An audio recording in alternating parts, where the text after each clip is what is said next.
Hello, welcome to Phonology, the sound system of language. In this presentation, I'm going to introduce you to how linguists have studied this aspect of language and why the way they do it has provided us with some really powerful tools which we really have already in a sense, but the ones we have are not nearly as sharp and precise as the linguistic ones.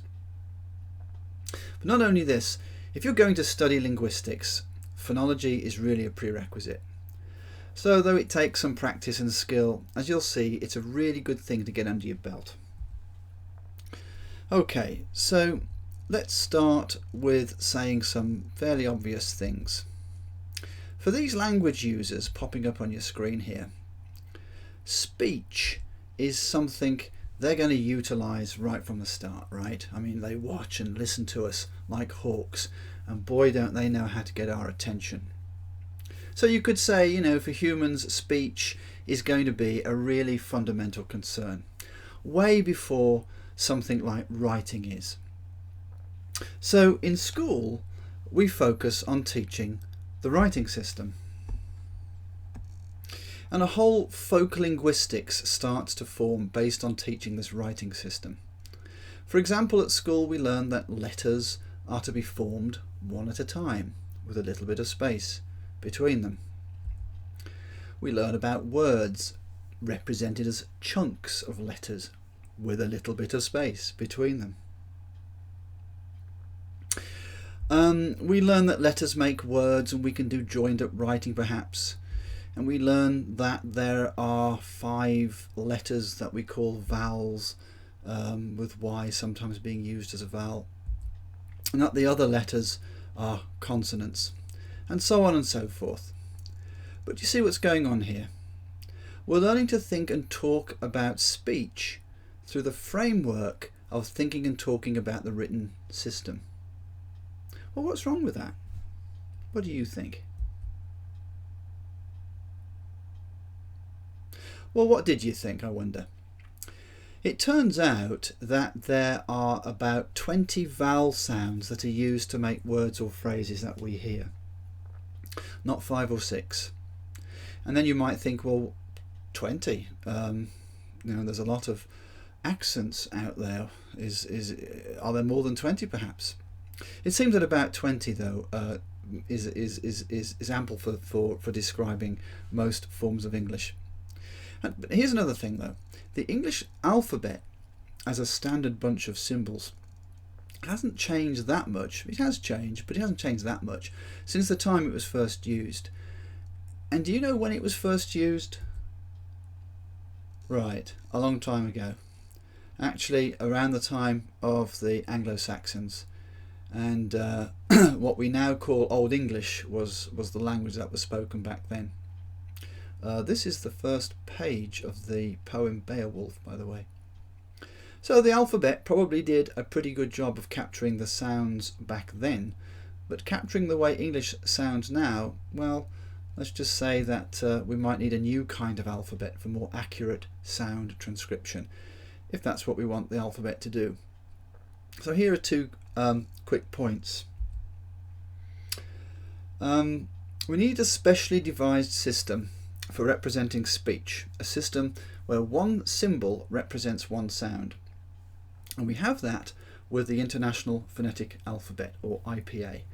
And this provides symbols which can be used for any language, so it's a really helpful universal resource. A number of IPA symbols are borrowed from the conventional written alphabet, which is handy, but we've got to be very careful that when we're looking at these symbols, we're not looking at the alphabet, we're looking at a system for transcribing sound. So let's just look at a few of these. B, as in bird, clearly resembles one of our letters from the English alphabet. Other symbols are variations of alphabet letters, like the next one. That funny looking symbol there actually is an upside down A and represents the O sound, as in pot. The next one combines two letters actually, N and G, and represents the sound in bang, the kind of nasal sound that you hear there. The next one is a small sized capital I and represents the sound E, as in pit, pit, it, I, that sound. Sometimes obsolete letters of the alphabet are used, so that that F-looking symbol is the sound sh, as in wish. Other symbols are from the Greek alphabet, so you see the Greek symbol there for th, as in thin, and the rest are invented. There are a whole lot of supplementary symbols as well called diacritics, and I'm not going to go into all of these in this presentation, but one that might be quite useful is this one here, basically two dots, and basically represents length. So when you see two dots after a symbol, it means that you need to elongate the sound. In this case, the sound is ooh, as in shoot. Okay. So far I may have used the phrase the sound system of English, the sound system of English, and that may imply that there's a unified way of speaking English, but I'm not saying that really. I'm not saying that there is a single correct way to speak English. There are many accents out there and they're all beautiful and valid in their own ways, and are still evolving really. So okay, but there's a sort of a problem here, because in order to learn the tools that will allow us to describe this variety of accents, hopefully without distortion, the textbook examples tend to focus on one particular way of speaking English, and it has a name, of course. It's this one here, received pronunciation, or RP. This is the accent that belongs to the dialect of English referred to as Standard English. Because it originates in the south of England, very few speakers actually use it. I think about, they naturally use it. I think less than 3% in Britain right now. But anyway, you can see the danger here, can't you? It's tempting to take RP as calibrating our linguistic tools, standardizing them, and then RP looks like the standard, making other accents appear inferior. Well, all I can say is that this would definitely not be the intention of the vast majority of linguists. So, I would like to say RP, rest in peace, but we're going to be referencing it quite a lot, I think. Okay, so here's a rainbow. Isn't that nice? Isn't it interesting that rainbows mean so much to us? Promise, joy, a celebration of diversity, the reward for getting through the storm, the gold at the end of the rainbow, and all of that. Okay, rainbows are made of colours, and colours mean something to us as well. I feel blue doesn't mean I'm ready to party. How many colours are there? Blue, red, yellow, green, orange, violet, and then shades of hues of these, of course. We break up the rainbow with our colour words. But we also know that different languages have their own words for colours, and more interestingly, these words don't map onto the English colour words. For example, English splits some hues into several distinct colours according to lightness. So light red is pink. We have actually a word for it. And here's another example. Dark orange is brown. We have a word for that. But what about light blue or dark blue? We don't have a term for those hues. But in Russian, they do. this word here, which I'm not going to even attempt to pronounce because I don't speak Russian, I'm not sure how you would pronounce it, means light blue. And they have another one too. That word means dark blue.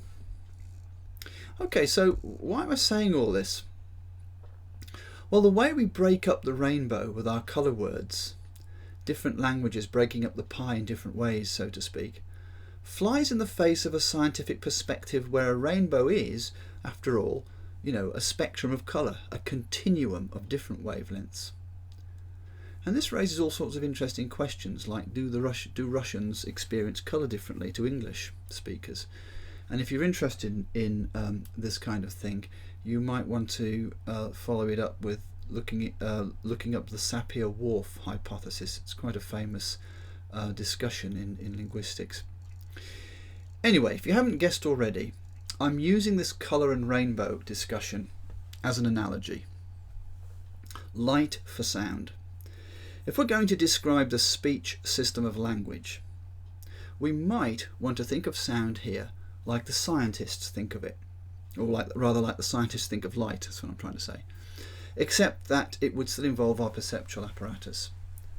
From such a perspective, speech sound would be viewed as an objective spectrum or continuum. So back to the colour analogy. The unscientific word categories that I use to describe my experiences of colour are important, for I can say that I see red or blue, or more accurately a red something or a blue something. But it's just that the physicists can tell us a causal story behind what I'm seeing. Blue is caused by a certain wavelength and red by another, and so forth. So science is interested in the causal story. Well, phonetics is too, and that's why partly why I'm using this colour analogy. Phonetics is the science of speech sounds, especially of their production, their transmission and reception. So phonetics is wanting to tell us how speech sounds come to be generated, the causal story. Well, let's look at how it does it. Listen to these sounds. A, A,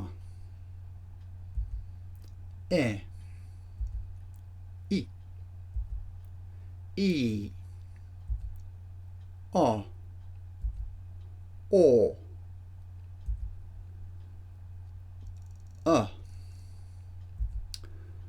U,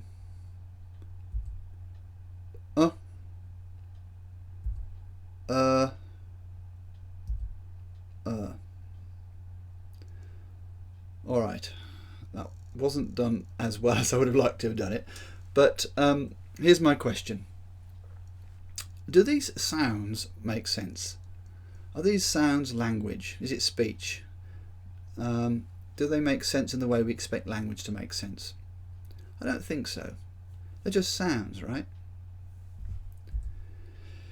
Yet clearly, all these sounds play a meaningful role when placed in certain positions to other sounds, as in these words.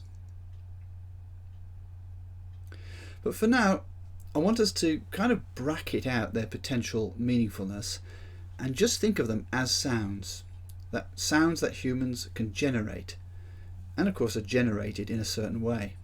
And what's that way? Well, they're all vowel sounds, as it turns out. How do we generate vowel sounds? Well, we'll find out in a minute. But for now, let's just get clear that we are categorizing the sounds in terms of the way they've been generated. That's to say, we're looking for the causal story, just like the physicists that can tell us that our experience of seeing blue or red is partly caused by certain wavelengths of light. So phoneticians then can tell us how our experience of hearing vowel sounds is partly caused by, well, the physiology of our speech-making organs, and we're going to look at that in a moment. But here's a question. Is this the only way we can categorize speech sounds? I want to briefly go back to the rainbow analogy. Blue, the word, does mean something categorical. I don't just experience blue as a wavelength. Similarly, the speech sounds I hear typically mean something to me, when they are with other sounds at any rate. So, language is a meaning-making practice after all. So I want to say, yes, speech is sound, but it's not just sound, is it? It's not just acoustic data. It is meaningful sound. But how can sounds be meaningful? And here's where it gets sort of clever, I think. Linguists point out that human language has two layers, at least two layers anyway. A layer of sounds which combine into a second layer of larger units. For now we'll think of these larger units as words, and note that words are relatively meaningful compared to brute sounds, okay? Not all communication systems have this kind of duality, where a finite number of meaningless bits can combine to form an infinite number of meaningful messages, right, which is kind of incredible if you think about it. To explore this, it's not enough to seek the causal story. We also have to get clear about functional role, and this is precisely what phonemics, not phonetics, does. So phonemics categorizes the sounds as functional elements in a meaning-making system. Now, don't worry if this sounds a bit obscure right now, we'll definitely come back to it. But for now anyway, we're going to approach speech sound from a phonetic perspective. We're going to consider how speech sounds are generated. As I make these strange sounds, I warn you, this is going to sound a bit strange, but here goes.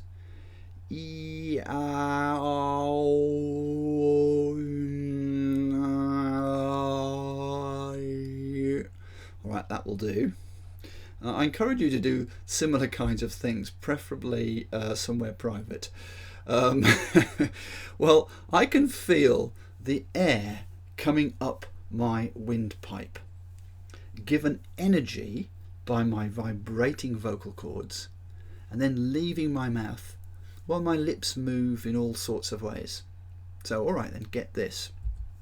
Vowels are articulated with a relatively open configuration of the vocal tract.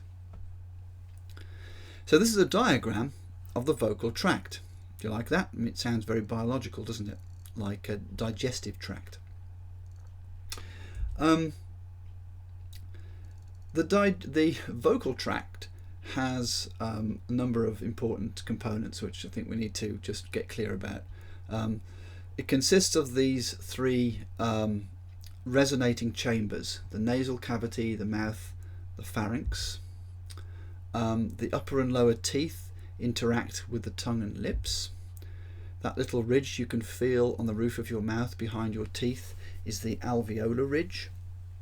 Obviously there are lips that are going to be involved, the tongue of course, the hard palate and the soft palate. The soft palate is called the velum.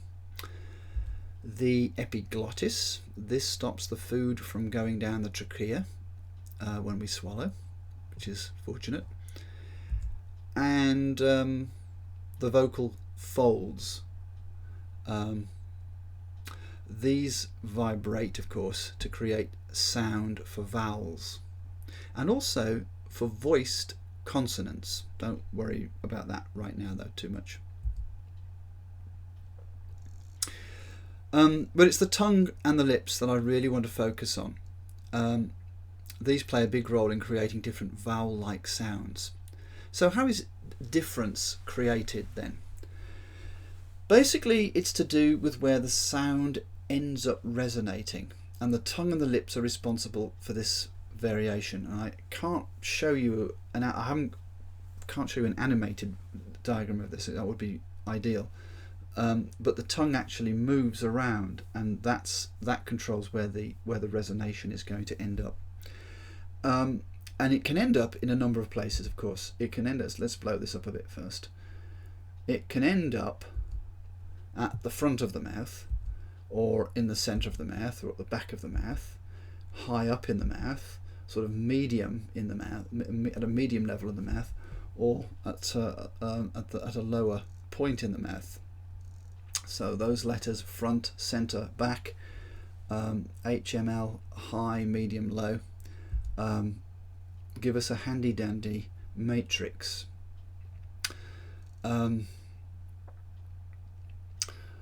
So let's get a feel for these possible sounds then, these possible vowel sounds where they're occurring in our mouths. And what I'd like you to do is say these words in sequence from high front to low back, like this: pit, pet, pat, put, put, pot. And when you do it, of course, what I really want you to pay attention to is the vowel sound, and where you think the vowel sound in each of those words is taking place in your mouth.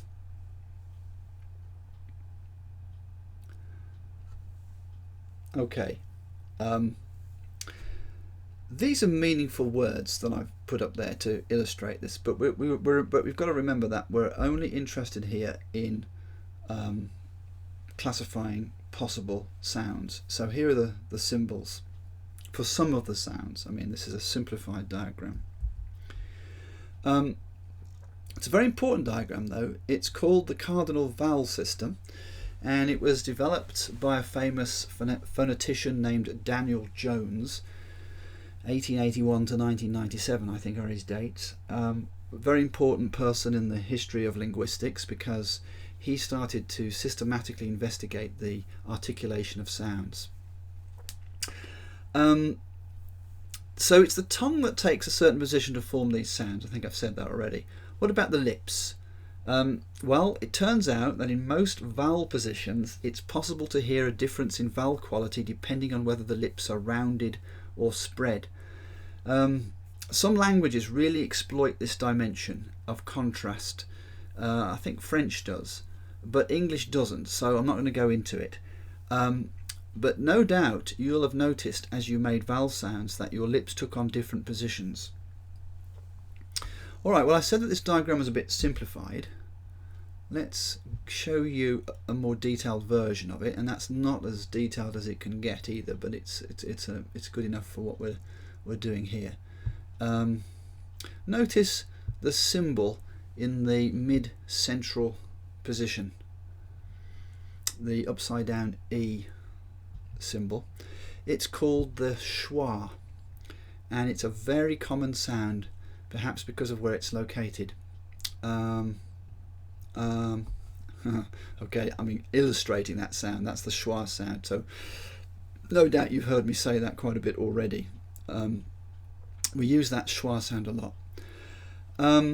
The word rounded there refers to the shape of the lips that always occur with these particular sounds in RP English, and it's very consistent with that in RP English. Okay, so let's take stock of where we are. As you'll recall, we've been looking at how we might classify sounds then, classifying them according to how they are produced or generated. So from this perspective, the cardinal vowel system provides a scheme for laying out all the possible vowel-like sounds that a human being might be able to make. But surely there's more to understanding language sound than this. Only a fraction of these sounds are ever employed in speaking a particular language. So it's time to look at the other way of categorizing sounds, or another way of categorizing sounds I should say. One based on sounds as functional elements in a meaning-making system.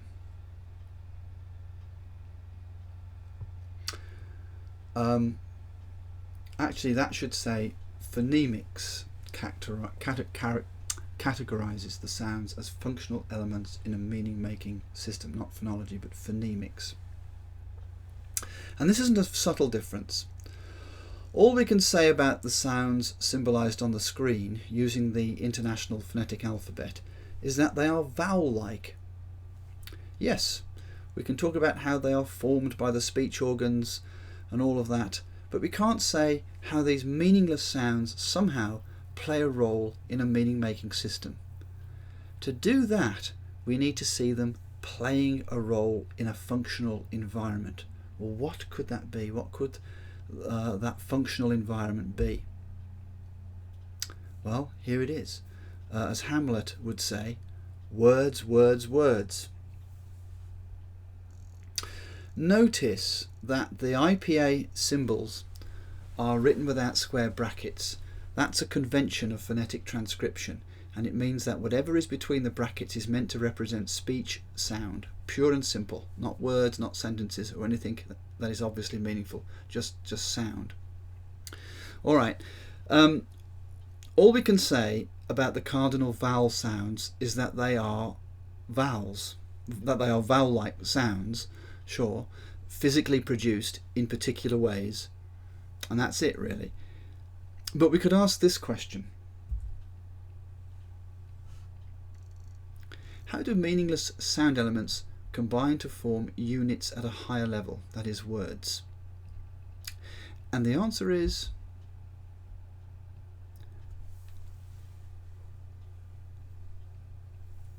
but what's a phoneme?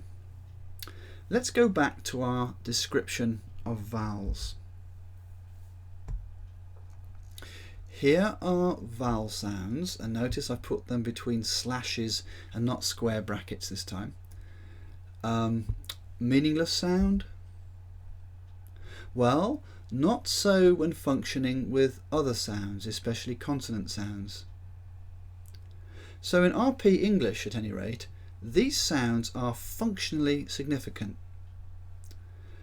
But how did phoneticians identify these?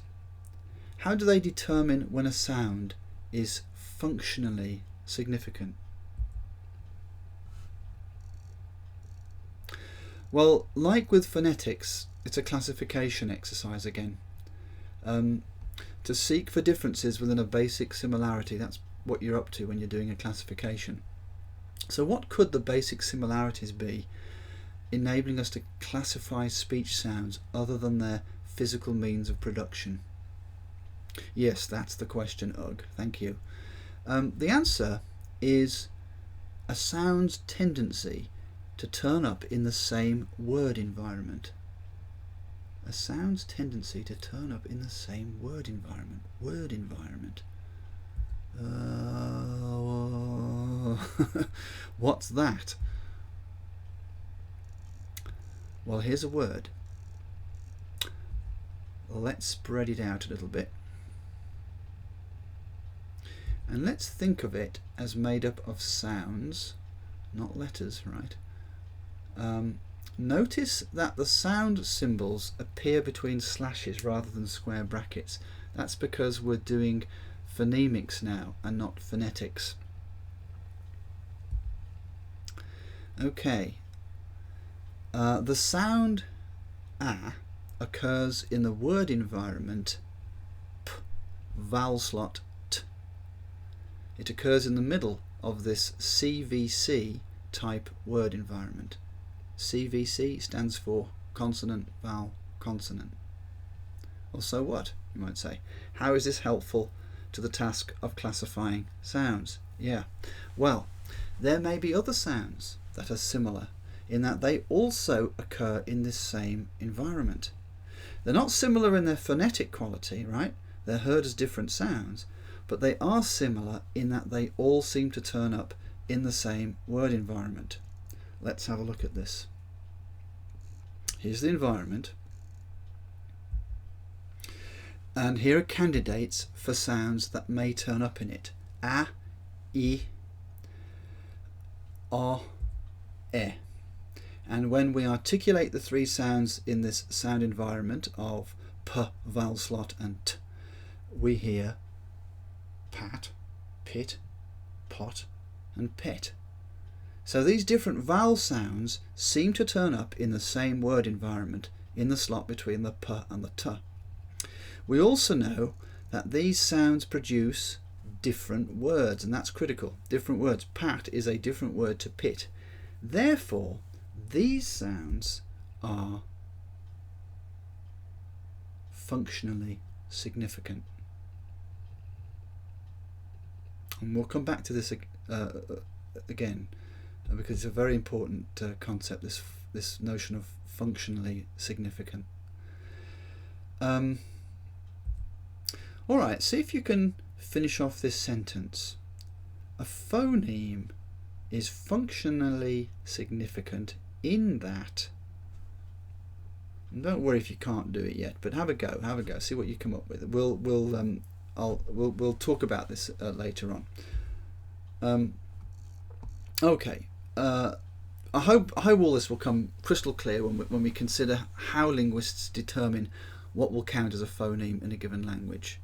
So how did those sounds represented between slashes on the previous slide become identified as phonemes? Let's look into it. Consider these two words then, pet and pit. Pet and pit. They have the same word environment structure. Consonant, vowel, consonant. And the vowels are e and e, respectively. Are there sounds between e and e? Well, if you just go a,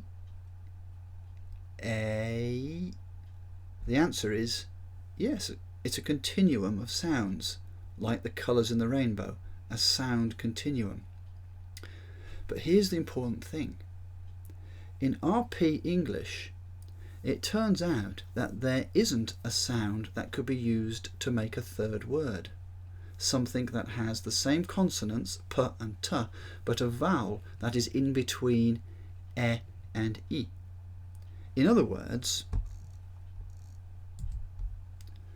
the sounds e and e are the smallest segment of sound that can function to distinguish between these two words. And that means that the sounds e and e are phonemically significant. It also means that pet and pit, because they differ only by one phoneme, are a minimal pair.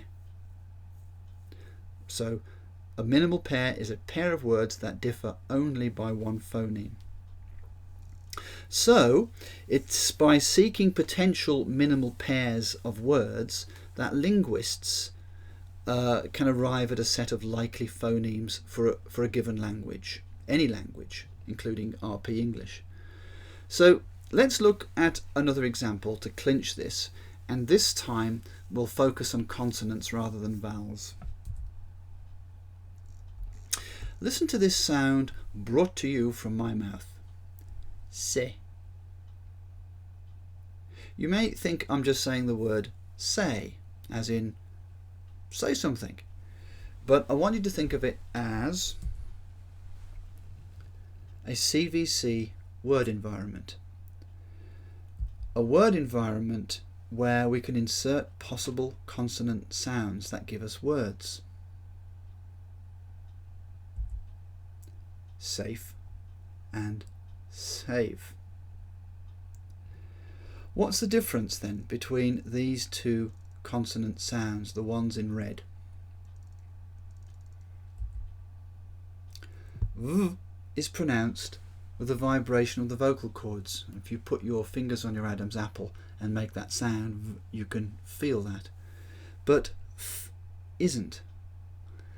Otherwise, they are similar in that they are labiodental fricatives.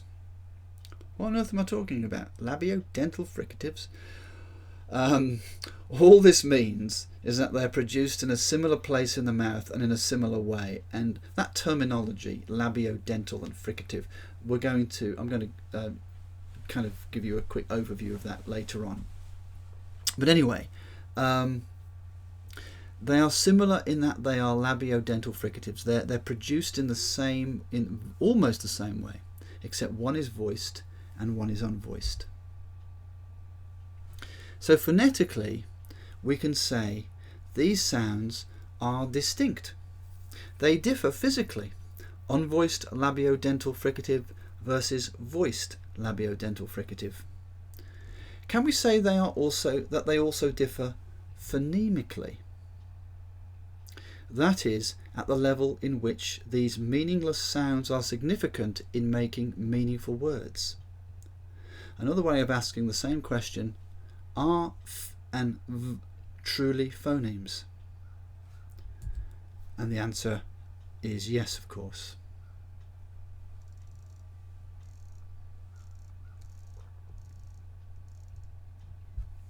Now reflect on this for a moment. Imagine if you are a language user who had a hard time hearing the phonetic difference between f and v.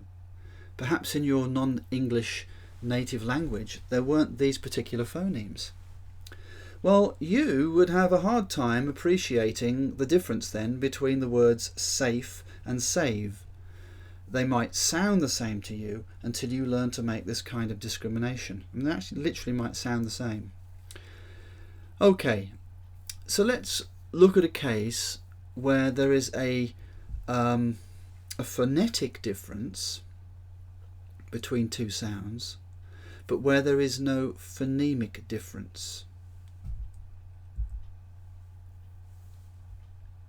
Here's a sound. P. I'll say it again. P. And here's another one. P. I'll say it again. P. Can you hear a difference?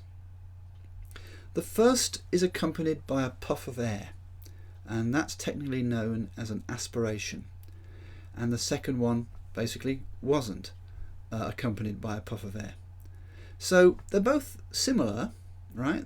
Actually, they are both unvoiced bilabial plosives, and again, don't worry about that terminology. It'll come clear later, I hope. But the first one is aspirated and the second one wasn't. So we can say that these sounds are phonetically distinct. They're different sounds. But are they phonemically distinct in RP English? Do they have phonemic significance? Well, let's consider them in some word environments. Here they are occurring in the words spat and pat. And here they are occurring in the words spot and pot. It turns out that whether the sound is aspirated or not is determined by what it combines with. So when p is at the beginning of a word and stressed, it is aspirated. When it follows a s, it's not aspirated. But these are two different word environments, and the trouble is there isn't a single word environment in which these two sounds could occur. And we're talking sounds here, not letters, remember. Right? There isn't a single word environment in which these two sounds could occur. In other words, the aspirated p versus the unaspirated p is a real physical distinction, but it's not a phonemic distinction. So unlike f and v, p and p, unaspirated and aspirated p, cannot occur in the same word environment. Aspiration is a phonetic difference, but not a phonemic one in RP English.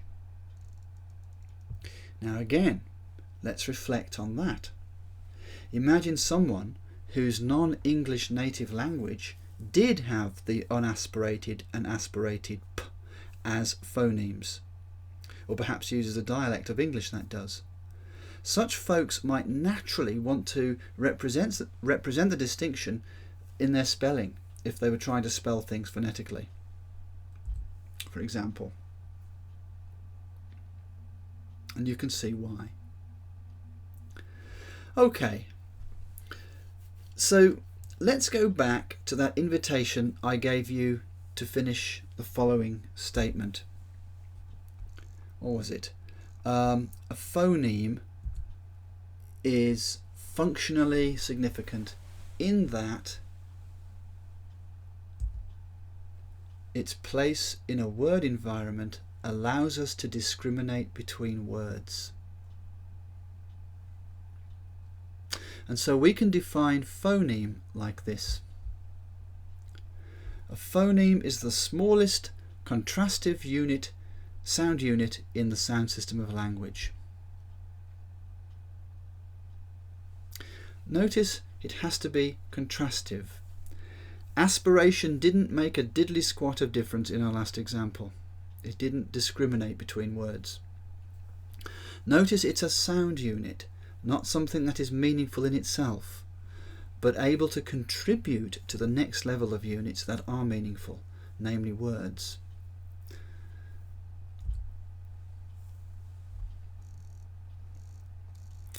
Okay, to really make sure this is crystal clear, phonetics is the science of speech sounds, especially in their production, transmission and reception, whereas phonemics is the study of the functional elements of the language.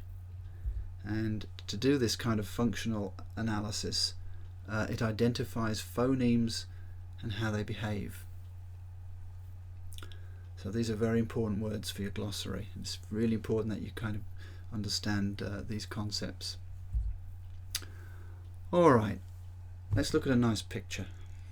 This has nothing to do with linguistics. I just felt we needed to have a break, alright? I took it in Florida, by the way. Alright, while you're pondering it, I just want to go over a few things.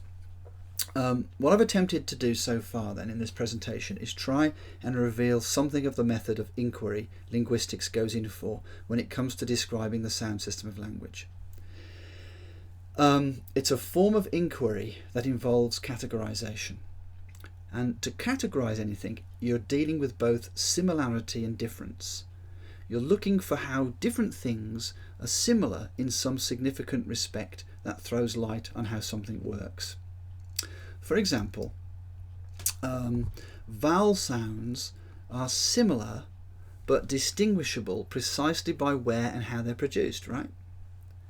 Phonetics tells us this causal story. It tells us where they're produced and how they're produced. But also we can say that these vowel sounds, a and e, are similar in that they occur in the CVC word environment b, vowel slot t, but distinguish different words, say like bat and bet, which makes these sounds, a and e, phonemes and not just sounds.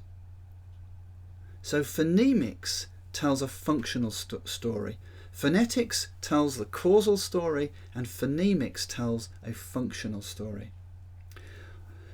Okay, what else? So we've seen that there's a relationship then between phonetics and phonemics. The theory of phonemes says that there are certain sounds that can be taken as the smallest contrastive sound unit in the sound system of a language. Okay, so that's sort of the heart of it. As part of exploring all of that, we've also seen that a phonemic description of language can throw light on the demands of learning a language, and I mean learning it, hearing it, reading it, writing it, especially if the learner already knows another language that operates with a slightly different set of phonemes, which is very likely. Alright, so here endeth the interlude. There are still some important things to know for this introduction to phonology, so guzzle down your pina coladas and margaritas as we finish off with a few loose ends. Okay, you've seen this before. It's a list of phonemes, we can say that now, not just sounds, right? And they are of course some of the vowel phonemes that play a role in many words of RP English. But they're not all of them. These are just the monophthongs, or pure vowels. That just means that they have a single perceived auditory quality. Diphthongs, so yes, okay, thank you. Diphthongs are like long vowels where two vowel qualities can be perceived. Okay, so that's the difference. And here are some of the diphthongs. Well, no, here are all of the diphthongs in RP English. And it would be helpful to put some words next to them to illustrate how they sound. Notice when you say them that there's a movement from one vowel sound to the next, and that movement is called a glide. Bay, by, boy. Also, you may have noticed that the first part of the diphthong is usually much longer and louder than the second, at least in RP English. How. Most of the sound is on the ow part.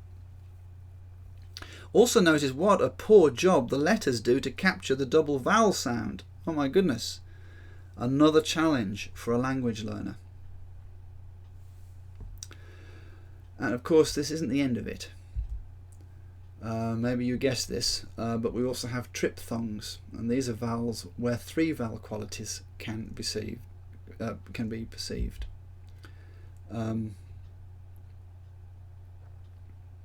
here's some examples of that.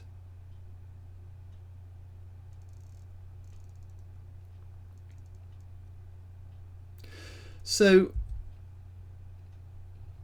let's pause. I mean, maybe you've been pressing the pause button. I hope you are every so often to practice articulating some of these sounds and getting to know the IPA, the International Phonetic Alphabet. I'm going to run through some other examples, however.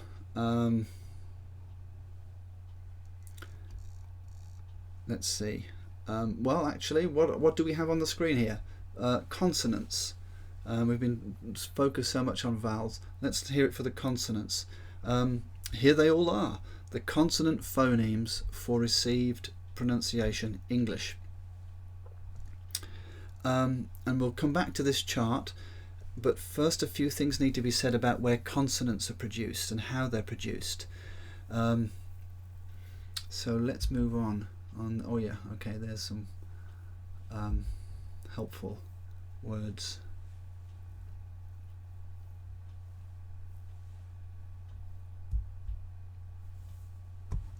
Alright, just like analysing vowels, phoneticians have sought to know where on the vocal tract the sound is made and the manner of a sound's articulation.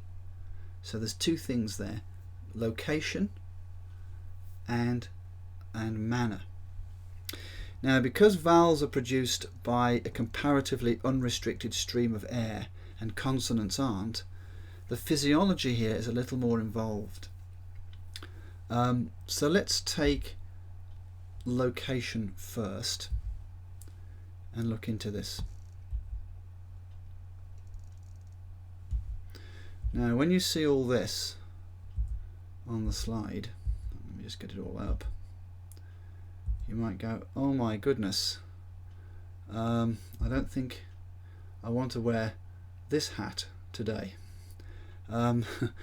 It's a bit much, a bit daunting, but don't be daunted by it. I'm just laying it out like this to show you kind of a big picture. As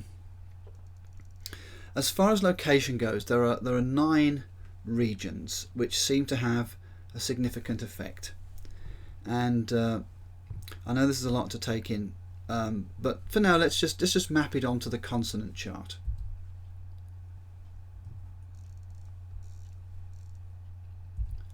And we'll just do a few of these, starting with bilabial. Have a go at articulating the bilabial consonant sounds and getting a feel of what's going on physiologically as you articulate the samples. So just get ready with the pause button so that you can practice these as we go through them.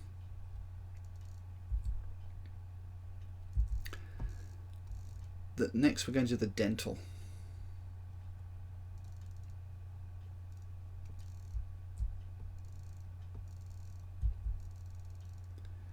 these are the alveolar.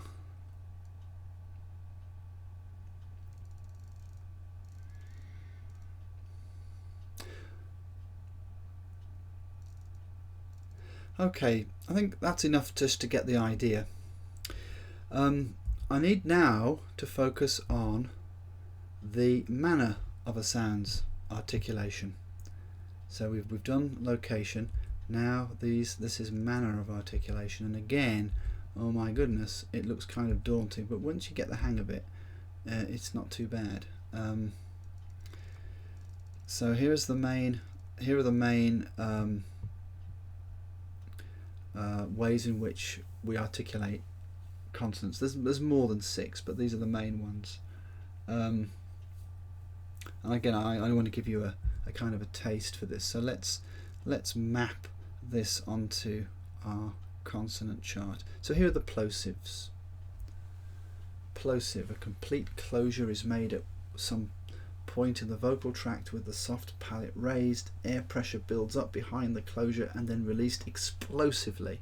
Hence the word plosive. P, b, t, k, g, and so on. Okay, I'm not going to read all these. You can press the pause button.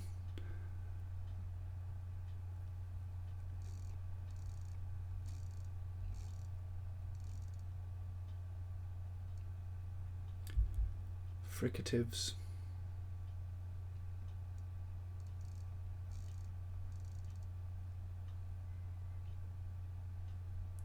Okay, well, we've covered a lot of ground in this presentation, and I hoped this has served as a basic introduction to an area that needs lots of playing about with before it starts to really become a powerful tool. I think phonetic transcription can be a really fun thing to do, and it will really do wonders for your powers of sound discrimination. Very useful for a classroom teacher to have. It'll also help you appreciate some of the challenges for both a native speaker and especially a non-native speaker of English. Okay, well, as always, I hope you enjoyed this presentation, and happy studying, and we'll see you next time. Take care.